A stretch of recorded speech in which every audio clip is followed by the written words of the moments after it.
Okay, still in December, I decided to watch through a bunch of, weird and bad, YouTube channels, some YouTubers made weird web shows where they, put themselves in them and as the main character. I sat through one of Linkara's plot lines just to see what kind of laughably awful garbage from the weird experimental era of internet of internet content was like, and it was not badly written. So I'm like, okay. And then after that, I tried to endure that one. Some guy's Team Fortress 2 self-insert using his weird, ugly-looking YouTube avatar thing, and I could not make it past the first minute because it was painfully bad. And plus, it had bad animation. I tell you what happened in it, but no thanks. I don't want to remember. Because I also don't remember.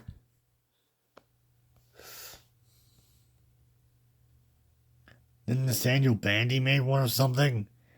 That's for a bit of it, and it was just, I make my Smash Brothers self-insert, or just, okay, no, why?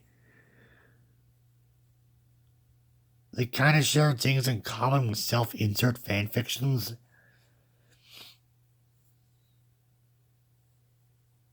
Just odd, but I can at least admire them trying to be creative. The first half of Futurama Season 2. I liked it. It was pretty good. The trolley of lights. I liked looking at the lights outside the trolley. Even though the trolley's metal bars got in the way, and people's heads got in the way, it was still good. Sonic Prime Episode 1 was okay. I don't care to watch more of it. If I hear it gets better, I will watch more of it, but at the moment, not really.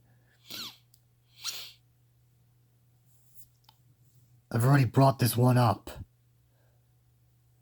And when I brought up revisiting social media, it was the one with the broken recommended. Moving on, I tried to fix it a bit.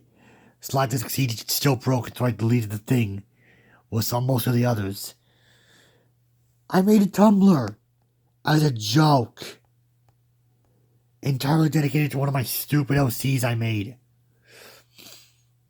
Do not hunt it down. Because I did not know what I was doing and I don't care to. I found Pitmar's Roy's collab channel. Most of the stuff on there looked like it was from the first half of the 2010s in terms of the give me the trend kind of vibes. Like, no thanks. Okay, I looked just also. I rewatched a bit of a Pokemon ripoff. I watched as a child and it was not good. The fake Pokemon were called Bakugan basically, and they could talk with people as balls. And let me tell you the plot of this. It's kind of funny in just what is this? It's people engage in fake Pokemon battles using creatures from another dimension. Well, I gotta go to that dimension and then kill its leader, who's evil or something. Who's a giant white dragon. Probably just that knockoff of that card from Yu-Gi-Oh!, which is not that good of a show either.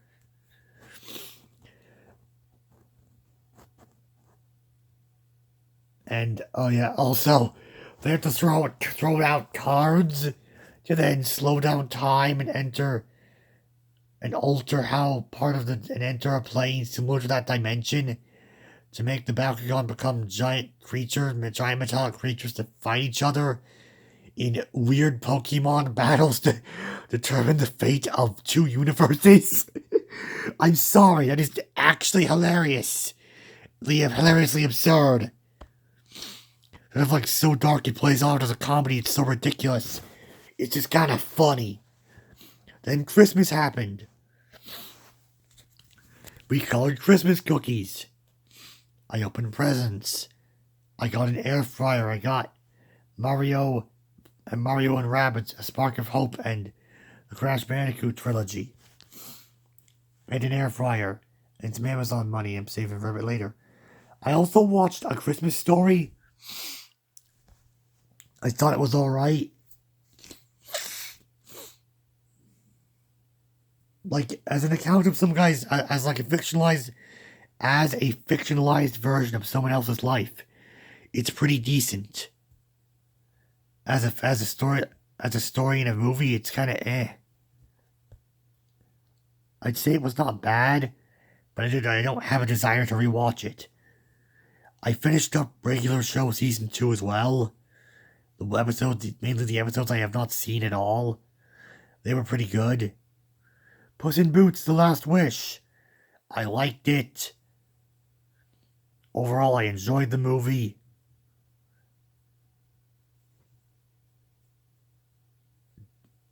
Death was a decently intimidating villain. And there was like a side villain, like the main villain was just kind of more of a comedy villain, but like, oh yeah, and he had a Jiminy Cricket thing. That constantly said, "You're an awful person. You're living, you're meant to die," and it was just kind of funny. In some ways, like pointing out like how he just brings men is disposable, like on.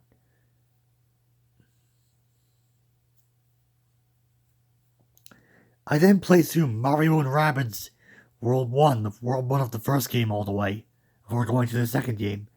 I'll begin that this year. Then my cousins came over.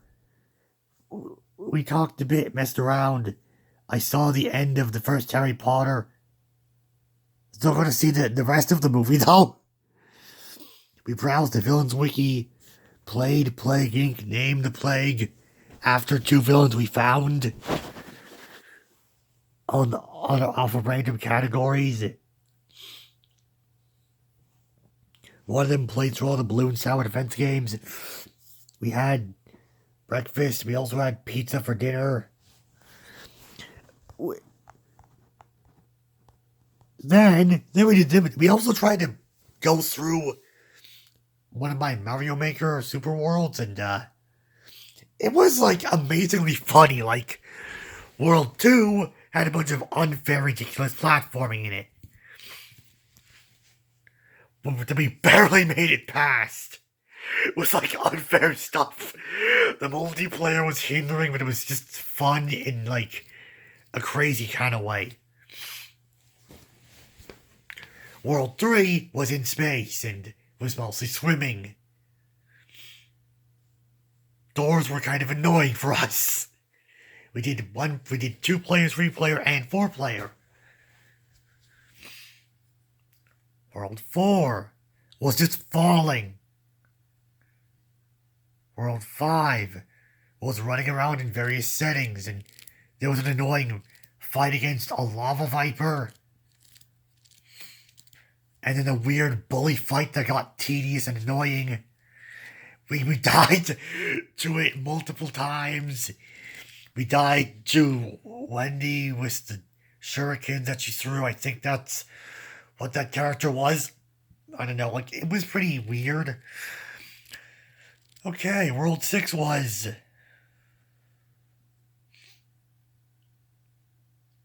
I think World 6 was like... World 6 and 7. Okay, no. Okay. Then there was World 6, which was a bunch of like weird levels that was like a vague theme of something, but not really. World 7. The only thing I remember from that was its 2 boss battles.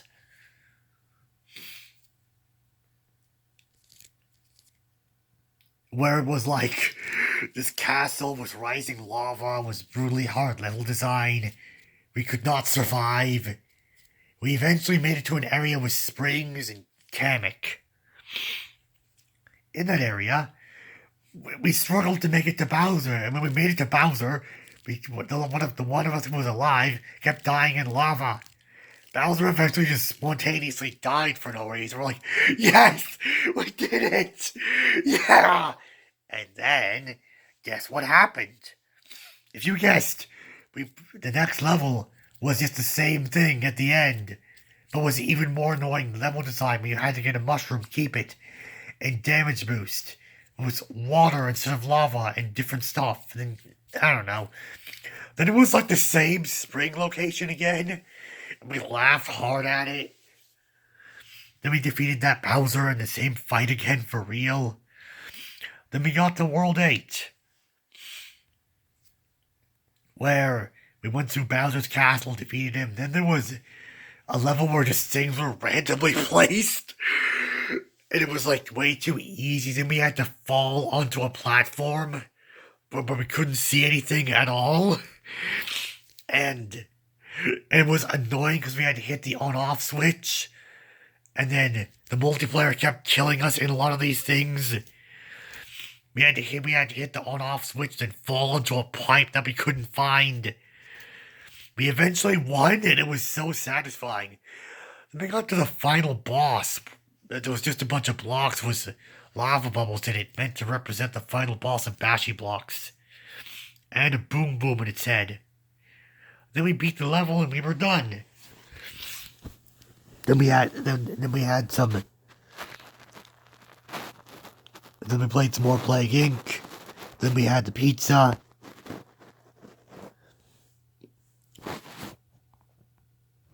And all that was done.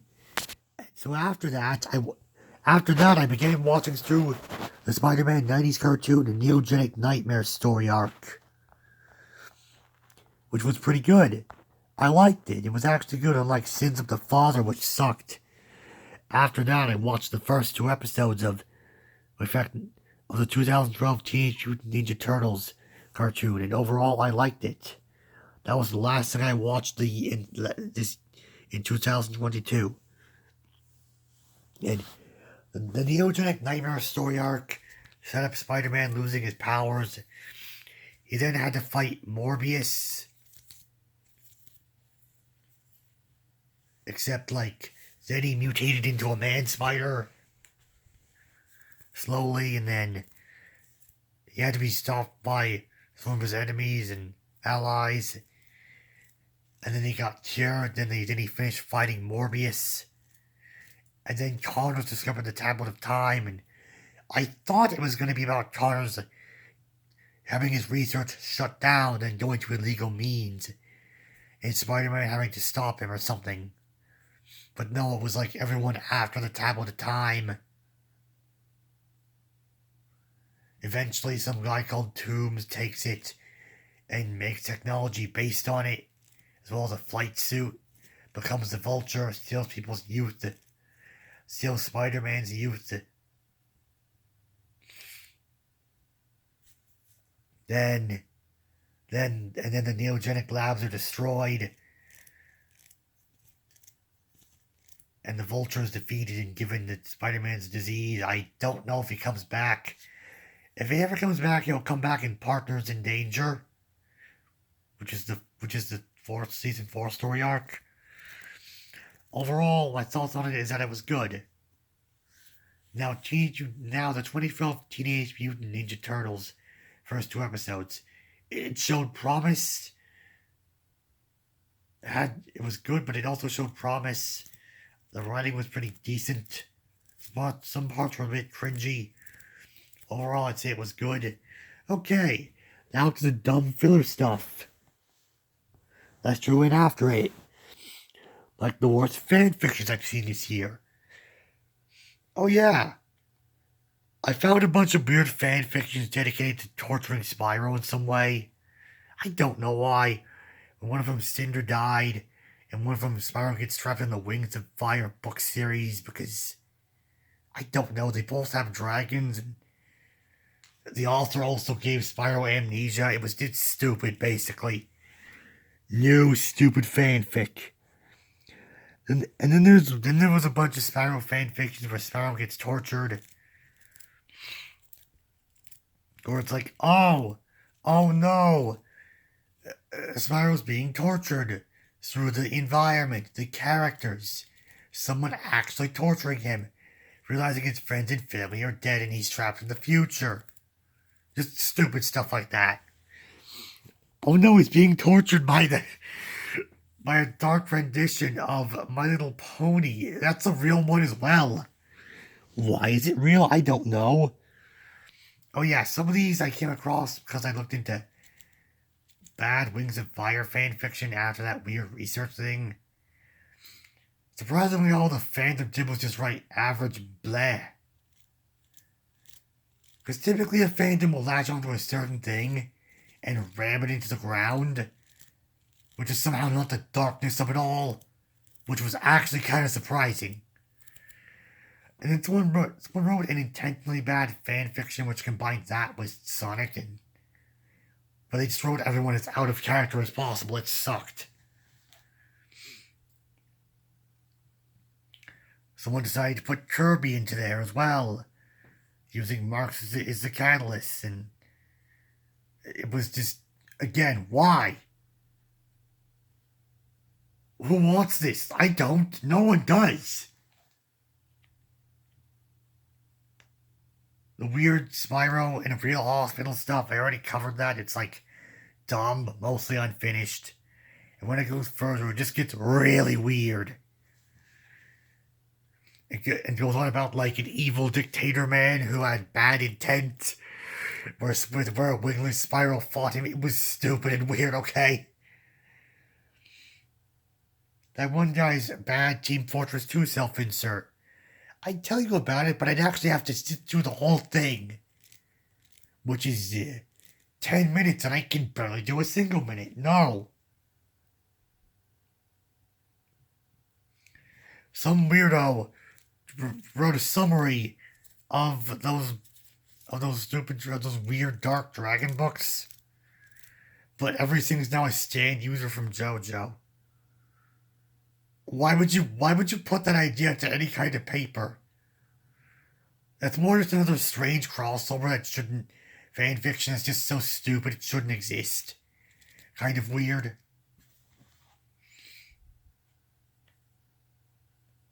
I found a crossover between Harry Potter and something called Yes Prime Minister.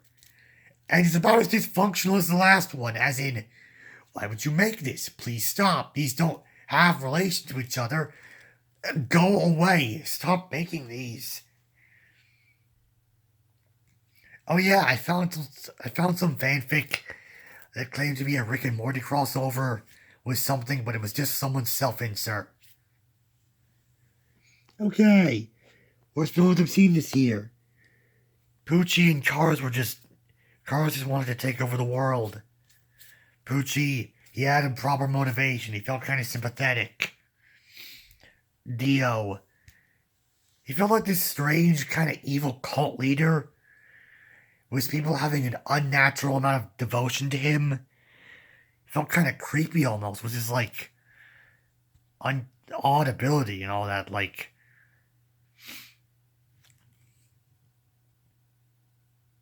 there's Kira, who was a murderer. Who was more based on like old-timey, interesting murderers that like have weird specific styles. His style is killing people and removing their hands and then pretending to date the person's hand. I don't know why. I guess because character writing and because serial killer. The guy follows his words because he supports the murders. Diavolo from JoJo Season 4. Last Part 5. He's the boss of the Italian Mafia. He wants to kill his daughter. The Mafia sells drugs to children. He's also almost invincible.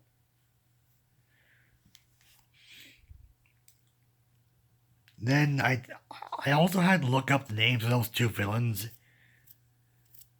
from that weird Wings of Fire book series, like, because I forgot their names because I just didn't care to remember it.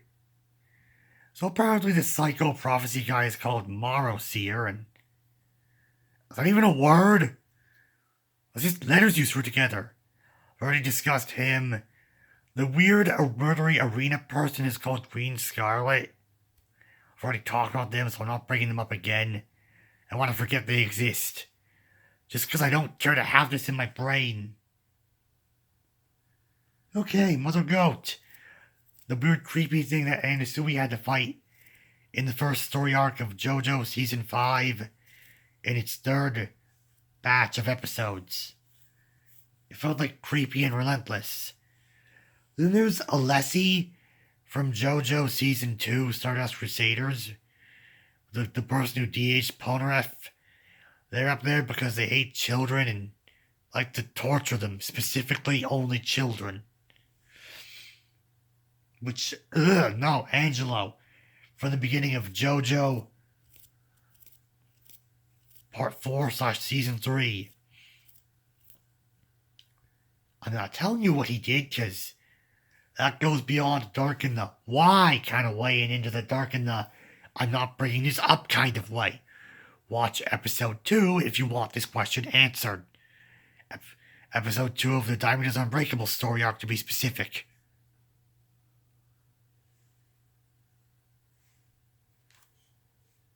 And the Lich is at the top because he wants to eliminate all life. Just because it's eliminate all life, as in everything to ever exist. Everything's kind of just objectively below that. Okay, I'm done with this list. I've been through every single item on it.